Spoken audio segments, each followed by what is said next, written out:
কোনো এগুলো আগে কোনো কথা হয়েছে বা আপনার মুখে বিচার দিয়েছে যেটা বিভিন্ন ইন্টারভিউতে বলতেছে, তখন কি আগে এরকম কোনো এটা নিয়ে সালিশ বা কিছু হয়েছিল? না না, হামিদার সঙ্গে আমার ভালো সম্পর্ক। হামিদাও মানে আমি আমার বড় হিসেবে সম্মান করতো। সে এরকম মেয়েটা হচ্ছে সেই হিটু শেখের মেয়ে, যেই হিটু শেখ আসিয়াকে দর্শন করে মেরে ফেলছে। আর হিটু শেখের দর্শন করা এটা হচ্ছে একটা রোগ, কারণ তিনি তার নিজের মেয়েকেও ছাড় দেয় নাই।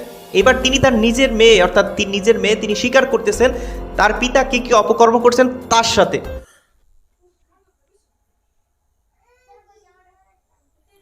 আসসালামু আলাইকুম সম্মানিত দর্শক, গুরুত্বপূর্ণ কিছু ভিডিও আপনাদের মধ্যে শেয়ার করব, যে ভিডিওগুলো দেখলে রীতিমতো অবাক হবেন। চাঞ্চল্যকর অবস্থা সৃষ্টি হচ্ছে নেট দুনিয়া ভাইরাল। হিটু শেখ যে আসিয়ার সাথে অপকর্ম করেছে, সেই হিটু শেখ তার নিজের মেয়ের সাথে এমনটি করেছে, সেটা কিন্তু গণমাধ্যমে এখন প্রকাশিত হয়েছে, রীতিমতো ভাইরাল। বর্তমান সময়ে যদি সেই ভিডিওগুলো দেখেন এবং তথ্যপত্রগুলো যে আপনারা দেখেন, তাহলে রীতিমতো অবাক হবেন।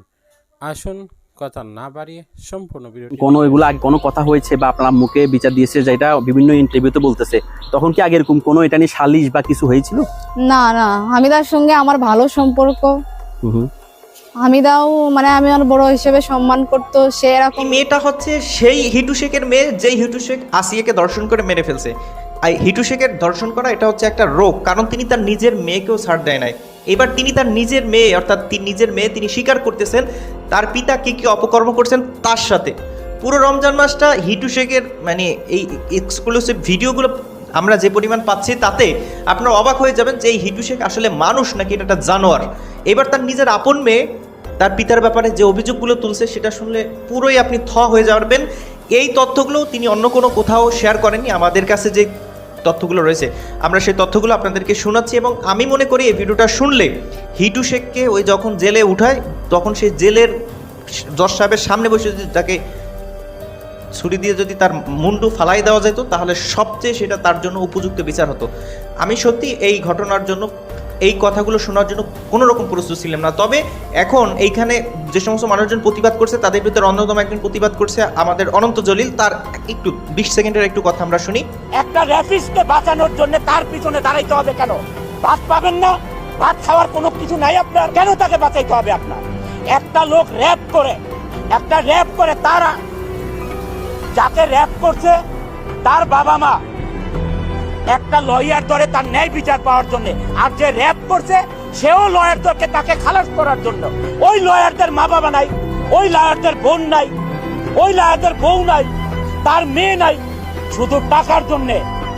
এই টাকা না কামাইয়া আপনার সংসার আরো ভালো চলবে, পবিত্রতার সহিত চলবে। হিটু শেখ তিনি ধর্ষণ করেছেন, সে ধর্ষণ মামলায় যদি তিনি নিজের সপক্ষে নির্দোষ প্রমাণ করার জন্য উকিল পায়, তাহলে সেই উকিলেরও আসলে মানে আমি জানি না সেই উকিলেরও কি বিচার করা উচিত। আমরা দেখছিলাম একটা উকিলকে পিটাইছে, তো আমরা চাই না এরকম কোনো উকিল হেনস্থার শিকার হোক, কারণ আপনার পিতামাতা আপনাকে লেখাপড়া করাইছে অনেক কষ্ট করে, আপনি এই হিটু শেখের মামলা লড়ার জন্য না। তো চলুন এবার হিটু শেখের মেয়ে তিনি তার পিতার ব্যাপারে যে অভিযোগগুলো করেছেন সেগুলো আমরা একটু শুনবো। ভিডিওর শেষ অবধি পর্যন্ত শুনলেই আপনারা সেই অভিযোগগুলো শুনতে পারবেন। তাই ভিডিওতে একটা লাইক দিয়ে দিবেন। আপনিও হিটু শেখের ফাঁসি চান কিনা কমেন্ট অপশনে লিখবেন, বা অন্য কোনো বিচার চান কিনা।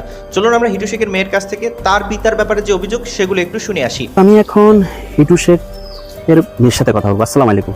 ওয়ালাইকুম আসসালাম। আপনি কেমন আছেন সে মানসিক অবস্থা আমি জানি, সেটা নিয়ে আর প্রশ্ন করবো না। বর্তমানে যে অবস্থার ভিতরে আপনারা যাচ্ছেন, এবং সবচেয়ে বড় কথা হচ্ছে আপনার দাদু হিটু শেখের মা খুবই জরাজীর্ণ অবস্থা আছে এবং পথে ঘাটে ঘুরে বেড়াচ্ছে, এটা নিয়ে যদি একটু বলতেন।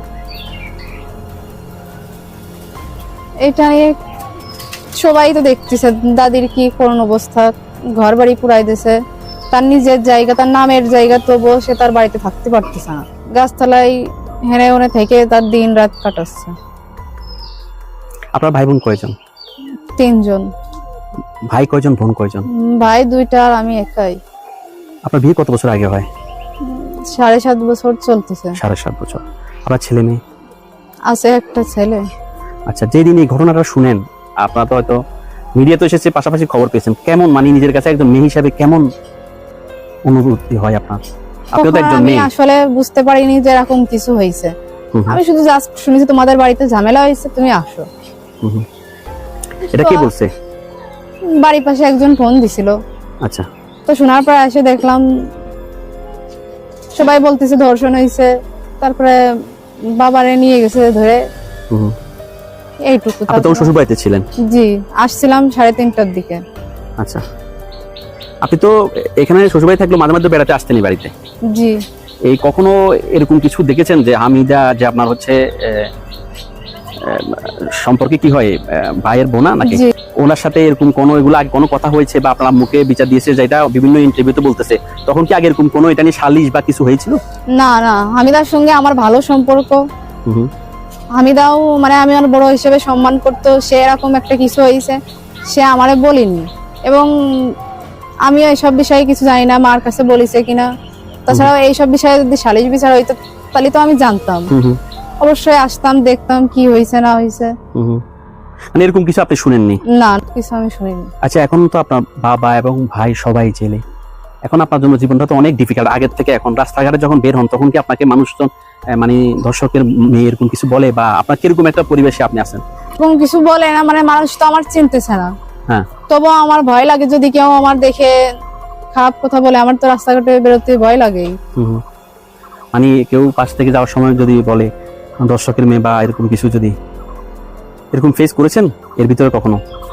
বাড়ির পাশে আশেপাশে লোকজন তো কিছু একটা বলে, কমেন্টেই তো মানুষ, আমি আসলে কিছু জানি না, তবুও আমার যেসব খারাপ খারাপ কথা লিখতেছে। আচ্ছা, আপনার ভাই, আপনার বাবা এখন পুলিশ হেফাজতে আছে এবং আইন মেনেই ওদের বিচার চলছে। এখন আপনার দাদির কি হবে? উনি তো ধরতে গেলে ভিটাহারা এবং রাস্তাঘাটে ঘুরছেন, এবং এটা আমার কথা না, বিভিন্ন মিডিয়াতে এসেছে। আপনিও এক জায়গায় একজনের বউ, আপনি চাইলে কিন্তু ওনাকে রাখতে পারবেন না। কি করা যায়, বা দেশবাসীর নিকট কি চাওয়ার আছে দাদির জন্য? দাদির জন্য দেশবাসীর কাছে চাওয়ার আছে, তার জায়গায় তার জন্য ঘর করে দেয় সবাই। সরকারের কাছে অনুরোধ থাকলো, কারণ সে যদি জানতো তাহলে তার ছেলেরা এই কাজটা হয়তো বা করতে দিত না। এবং এটা তো আপনিও মেয়ে হিসেবে আমিও অনেক লজ্জা। জানলেও এই কাজ করতে দিতাম না। আসলে আমিও তো জানি না এরকম কিছু হয়েছে, তো আমার শুধু শুধু কেউ এর ভিতর জড়ানোর দরকার নেই। আর আমি একটা নির্দোষ। এখন হয়তো বলতেছেন দাদির জন্য হয়তো 2-4টা কথা জি, বলতেছেন, জি, এবং হাজার হলেও তো নিজেদের ভিটা, জি, অর্থাৎ ভিটা তো আর কোনো ইয়ে করেনি, ভিটাটা তো আপনাদেরই নাকি? জি। এখন উনি খাওয়া দাওয়া কোথায় করে জানেন? খোঁজ খবর রাখেন দাদি কোথায় খায়, কোথায় ইয়া করে? বিভিন্ন চ্যানেলে দেখি ওনার খাওয়ার কষ্ট, পানি খেয়ে জীবন ধারণ করতেছে, বা জি, ভিক্ষুকের মতো মানুষের ধারে ধারে ঘুরতেছে, এটা নিয়ে কি বলবেন? জানে কি বলবো, খাবার জিনিসপাতি তো ঘরেই ছিল, সেসব পুড়িয়ে দিয়েছে। তো জনগণ ঘরে সাথে সাথে তার খাবারের ব্যবস্থাও করে দিই। সময় তো আপনার একটা আর্থিক অবস্থা যথেষ্ট ভালো ছিল, আপনার বাবা বা ভাইরা ওরা রাজমিস্ত্রির কাজ করতো মোটামুটি। জি, এখন দেখুন এই আপনার বাবার একটা ভুলকে কেন্দ্র করে, ভুল বলবো কি, এটার মতো জঘন্যতম অপরাধ আর কিছু হতে পারে না, ঠিক আছে, ঘৃণিত কাজ, এটাকে কেন্দ্র করে আজকে আপনার দাদির করুণ দশা। জি, মানে ছেলের জন্য মায়ের, এবং পাশাপাশি আপনারও অনেক মানে মানসিক ভাবে, এবং শ্বশুর বাড়িতে আপনি একটু ছোট হয়েছেন না, আপনার শ্বশুর শাশুড়ি কিছু না বললো, আশেপাশের লোকজন তো অবশ্য তা আপনাকে তো এগুলা বলেই। কিরকম ফেস করছেন? আপনার আপন শ্বশুর শাশুড়ির কথা বলছেন, আশেপাশে যে চাচিরা আছে বা ওরা কি ধরনের আপনার এই ঘটনার পরে কিরকম ব্যবহার করে আপনার সাথে? যেরকম কোনো ব্যবহার- খোঁটা দেয়, মানে যেরকম জাল জাল? না, আমি হয় না? কারোর সঙ্গে তো ঝগড়া টগড়া করি না, কেউ কিছু বলিনি, আর কারোর সঙ্গে আমি কথাও বলি না। হ্যাঁ, ঝগড়া না করলে তো এখন মানুষ দুর্বল পারে, তো খোঁটা দেয়। জি, তা তো দেবেই। মানুষ অনেক তো সময়- বলতেছে এই যে ধর্ষকের মেয়ে কিংবা অমুকের মেয়ে এরকম। বা গলা উঁচু করে কথা বলবি না, জি, তোর বাবা তো দর্শক এরকম বলে না। এখন এইটা আসলে আপনি একজন মেয়ে হিসাবে, আসিয়া তো অনেক ছোট একটা মেয়ে, আপনার থেকে অনেক ছোট, জি। যদি এরকম একটা ঘটনা আপনার মেয়ের পেটের মেয়ের সাথে হতো, আপনার সন্তান আছে, আপনার ছেলে আছে, আপনি কি অনুভব করতেন, বা আপনার কি রিয়াকশন হতো? হিটু শেখের মেয়ে হিসাবে না, একজন সাধারণ মেয়ে হিসাবে আপনার মেয়ের সাথে যদি হতো? যদি পড়তো তা আমার তো এরকম মনে হতো যে আইনের যে শাস্তি তাদের দেওয়া উচিত, তো সেই শাস্তিটা তারা পাক। মানে আপনার কথা হচ্ছে আইনের শাস্তি হোক, কিন্তু ভিটা বাড়ির সাথে তো এটার কোনো না, ভিটা বাড়ি তো পাপ করেনি, যে অন্যায় করেছে তার তো শাস্তি হচ্ছে এবং হবে। হুম, জমিতে তো আর এই সমস্ত করিনি যে সেই জমিগুলো নিয়ে মানুষ মাদ্রাসা করবে, মসজিদ করবে। আর আমি এসে থাকবো কোথায়? আমি শ্বশুর বাড়ি থাকি, আমার তো মনে চাবে যে বাপের বাড়ি যে একদিন দেখে আসি, থেকে আসি। বাবা মা না থাকলেও তো মানুষের মন চায়, আসতে চায় না। তো আমি সেটাই এসে তো। থাকবো কোথায়? এই যে এখন আমি আসছি আমার নিজের বাপের বাড়ি, নিজের দাদির জায়গা, তাই আমি যেতে পারতেছি না। অন্য বাড়িতে আমি কিন্তু অন্য viewers বাড়িতে ওনার দাঁড়ায় দেখতেছি, রাস্তার ইন্টারভিউ ধারে নিচ্ছে দেখে আরেকটা চলে বাড়িতে যাচ্ছি। ভিউয়ার্স, কিন্তু ওই বাড়িতে যাচ্ছি মানে যেতেও পারছি না, অথচ ওনার ভিটা জি। আরেকটা বাড়িতে গোপনে ওনার ইন্টারভিউ নিচ্ছে। সবার কাছে অনুরোধ থাকলো যেন এই জমি নেওয়ার কথা কেউ না বলে। আরো আমার দাদি বৃদ্ধা মহিলা সবাই মিলে তারে সাহায্য করার চেষ্টা করুক। আপনার তাদেরকে এমনি কোনো অসুখ বা শারীরিক কোনো সমস্যা আছে বলতে পারেন? আপনার তো নাতি বলতে পারবেন, আমরা তো আরো জানি না, তার বাইরে থেকে তো মনে হয় না কিছু, কিন্তু তারপরেও কয়েকদিন আগে থেকেই প্রেশারের ওষুধ খাই প্রতিদিন। মানে বলিছে আমার কাছে যে 100 টাকার ওষুধ লাগে। হুম এখন তো মনে করেন বাবা নেই যে সে ওষুধ কিনে দিবে, হুম। তার তো খাওয়ারই মানে ইয়ে নেই, তো ওষুধ খাবে কোত্থেকে? একজন মেয়ে হিসাবে এটা তো আপনার জন্য অনেক লজ্জার না বলুন? জি। এরকম একটা পরিস্থিতির শিকার হওয়ার জন্য বাবার সাথে কি জেলে যাওয়ার সময় যাওয়ার পরে ফেস টু ফেস হয়েছেন, জিজ্ঞেস করছিলেন কেন এই কাজটা তুমি করলে, কেন আমাদের তার সাথে লজ্জিত আমার করলে? 16 দিনে একজনও তার সাথে আমি কথাও বলতে পারিনি, তার সাথে দেখাও হয়নি। আপনি তো একটা মেয়ে, আর আপনার বাবার কিন্তু মেয়ে আছে। মেয়ে থাকার পরে মানুষ আরো কি হয়, সতর্ক হয় বা তার ভিতরে একটা লজ্জাবোধ আসে। আপনি আমাকে অন্যভাবে জিনিসটা নিয়ে না, আমি আপনাকে তাহলে সে বুঝটা তার থাকা উচিত। আজকে তার জন্য আপনারা জায়গায় জায়গা অপমানিত হচ্ছেন না? বলেন মা হিসেবে আপনার তো মা বা মেয়ে, কি করা উচিত, কি করলে এটা কমবে আপনার মনে হয়? এখন যারা এইসব কাজগুলো করে তাদের যদি সঠিক নিয়মে শাস্তি দেওয়া হয় তাহলে তো আর এইসব কাজ করার সুযোগ পায় না। হিটু শেখের মেয়ে তিনি আসলে যখন কথা বলছিলেন, তিনি তার পিতাকে নির্দোষ প্রমাণ করার জন্য তেমন কোনো কথা বলতেই পারতেছেন না, কারণ সে নিজেও জানেন এই ঘটনা তার পিতা বারংবার ঘটিয়েছে। একটা পিতার ব্যাপারে তার ফ্যামিলি যেই পরিমাণ জানে, মানে একটা মানুষের ব্যাপারে ফ্যামিলির মানুষ সবচেয়ে বেশি জানে। তিনি কিন্তু সেই একই কথা বলছেন যে আমাদের জায়গা জমি যেন না যায়, কিন্তু আমার পিতা চলে যায় যাক, কারণ তিনি তার পিতার উপর থেকে মুখ উড়িয়ে নিয়েছেন।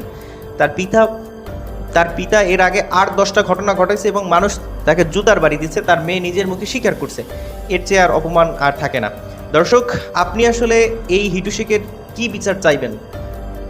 আর এই হিটু শেখের বিচার যদি সর্বোচ্চ না হয়, তাহলে এরকম হাজার হাজার হিটু শেখ তৈরি হবে। আর যে সমস্ত হিটু শেখ এখনও অন্তরালে রয়েছে, তারা এই শাস্তি দেখলে হয়তো ভালো হয়ে যাবে।